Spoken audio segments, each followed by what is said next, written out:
माता थकी कि आज जीव खोले लीजिए ने आज मोरे परिवार बैठो है। आप प्रकृति कुदरत थकी अरज करो कि आनंद जी इच्छा थी कम उम्र तो बच्चों तो मोटो थाई नहीं काम करतो अधूरी इच्छा आ परिवार पूरू करे वो कुदरत प्रकृति थकी तमारी तरफ थकी मारी तरफ थकी अरज करो। पूर्व वक्ताए खूब आखी वाती बताड़ी दी मैं 4 वाती कहूंगा वधार नहीं कहूंगा केम के समय की पाबंदी है। आज ही घटना था जी ई घटना जिम्मेदार तमे आनी पांडाल में बैठा हो हेतता हो। आप लोगों ने अगर ये गमेती व्यवस्था आप लोगों ने पालवी व्यवस्था बरकरार रखी होती जिंदा रखी होती ये बच्चा कस्टडी में जाकर के मारा नहीं जाता। और आज एक दूसरे को कोसने के अलावा हमारे पास में कोई काम नहीं रह गया है। कोई पार्टी वाला किसी पार्टी को गाली दे रहा है, कोई समाज वाला उस समाज वाले को गाली दे रहा है, कोई संगठन वाला उस संगठन को गाली दे रहा है, कोई संत मेट कोटवाल उस भक्ति का तो उस भक्ति वालों को गाली दे रहा है। तेरी भक्ति ऐसी तेरी भक्ति ऐसी, इसी में तुम मर गए हो। सरकार बार बार बदलती रहती है। कनक जी यहाँ बैठे हुए हैं, ये भी सत्ता में रहे, इन्होंने समाज में क्या किया क्या नहीं किया ये इनको कहने की आवश्यकता नहीं है। ये इन्होंने किया होगा तो आप सब लोगों को पता होगा। कांग्रेस में सत्ताधारी आपको चुन करके भेजा है वहां ताकि आप जाकर के काम करें। उमेश जी यहाँ बैठे हुए हैं, यहाँ की जनता ने इन्हें चुन करके भेजा, आपका दायित्व बनता है तो आप निर्वहन कर रहे हैं। कोई समाज पे एहसान नहीं कर रहे हैं, कोई पंच सरपंच समाज पे एहसान नहीं कर रहा है। इस समुदाय में जन्म लिया है, सर्टिफिकेट लगाए तब जाकर के आप पंच सरपंच एमएलए प्रधान प्रमुख बने हैं। बातें कड़वी लग सकती है, ये घटना हुई दुखद है, लेकिन मैं इसका समर्थन नहीं करता हूं। उस बच्चे का इंस्टाग्राम आईडी हमने देखा, आज एक सुबह सुबह इंस्टाग्राम आईडी देख करके आओ, इतना सा बच्चा है, उसकी लैंग्वेज देख लो, आपके आंखों में आंसू आ जाएगा। इतना बच्चा है बिच्छीवाड़ा साइड का, उसकी इंस्टाग्राम आईडी चेक करके देखिए आप लोग क्या स्थिति हो रही है, क्या कहा जा रहा है हमारा समाज। ये सोचने की जरूरत है। ये घटना हो जाने के बाद में 4 दिन पहले मैं डूंगरपुर जा रहा हूँ, सरपंच साहब सुनना, 4 दिन पहले डूंगरपुर जा रहा हूँ, 3 बाइक वाले, वो बच्चे आपके तो नहीं थे। अगर आपके होते तो इस तरीके की हरकत नहीं करते। जिनके बाल यूं हैं, मुझे लगता है वो काजरों की औलाद है। यहाँ कोई काजर भाई बैठा तो बुरा नहीं माने, वो काजरों की औलाद है, तुम्हारी बिलों की औलाद नहीं है, क्योंकि बिल तो ऐसे रहते ही नहीं थे। उस तरीके के बाइक यूं चला रहा हूं और मैं पीछे कार लेकर के जा रहा हूं।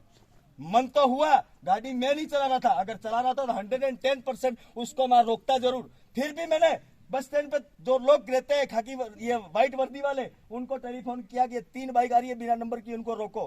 किसके बच्चे हैं ये, कौन जिम्मेदार है इनका, इस हालात को लाने वाला कौन है। आप यहाँ के बच्चों की इंस्टाग्राम आईडी चेक करिए, शूटर, अपराधी, वांटेड, क्या भाषा होती है ये।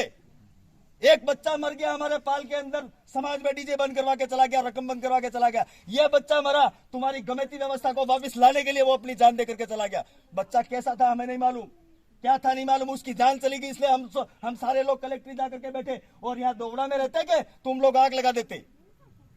उसी दिन मैंने घटना में लास्ट जब यहाँ दोगड़ा थाने के आगे जब स्थगित किया धरना, तभी एहसास हो गया था कि कुछ दारू पी करके बच्चे उसके अंदर आए और इस थाने को जलाने की कोशिश कर रहे हैं। आप सब जेल में होते हैं, क्रियावर तो बाद में करते, परिवार तो सबसे पहले जाता। एक तरफ आंदोलन कर रहे लोग शांतिपूर्ण तरीके संवैधानिक तरीके से हम लोग बात रख रहे हैं, और दूसरी तरफ हमारे ही समाज के कुछ नालायक लोग, हो सकता है यहाँ काट्टे में भी आए, मैंने डूंगरपुर बुलाया था लेकिन आया नहीं एक भी, 2-4 को तो धक्का दे करके भी भगाया। मैं कहा ये जो अंदर डाल रखा है ना, इसी की वजह से तू बोल रहा है। थानों में जो हुआ होना नहीं चाहिए। पंच सरपंच या जितने भी बैठे हो, प्रधान प्रमुख एमएलए एमपी जितने भी बैठे हो, मेरा हाथ जोड़ करके आप लोगों से निवेदन है कि गांव में आपको वोट अब की बार नहीं दिया अगर उस व्यक्ति ने, तो आप अपनी राजनीतिक रंजिश को रख करके उस आदमी को जेल में मत भेजो या उस आदमी को वहां मत भेजो। पहले कंफर्म करो कि उस आदमी ने दोष किया कि नहीं किया, अपराध किया कि नहीं किया। कई लोग तो निर्दोष पकड़े जाते हैं।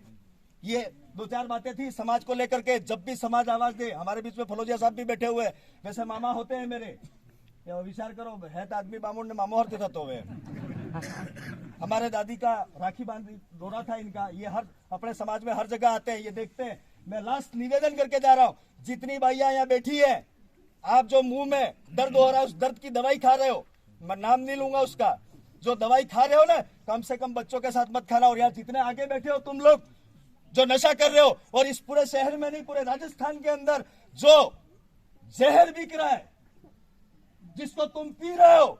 थोड़े दिनों पहले यहाँ की एक घटना थी, ये दारू की दुकान बंद करने के लिए हम लोग आए थे, पता नहीं क्या हुआ।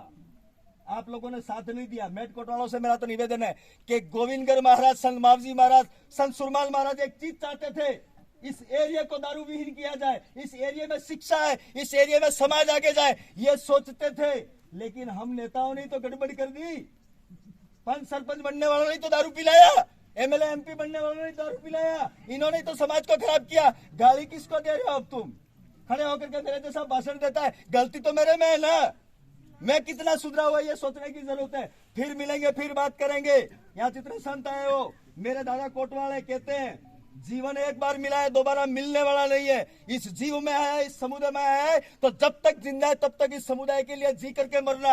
आप लोगों से भी निवेदन है, मरना सबको है, ये बेटा गया है, उस रास्ते सबको जाना है, लेकिन काम ऐसा करके जाना कि मरने के बाद तुम्हारे बच्चे तुम्हारे को अगरबत्ती करे, वरना पूछने वाले नहीं है।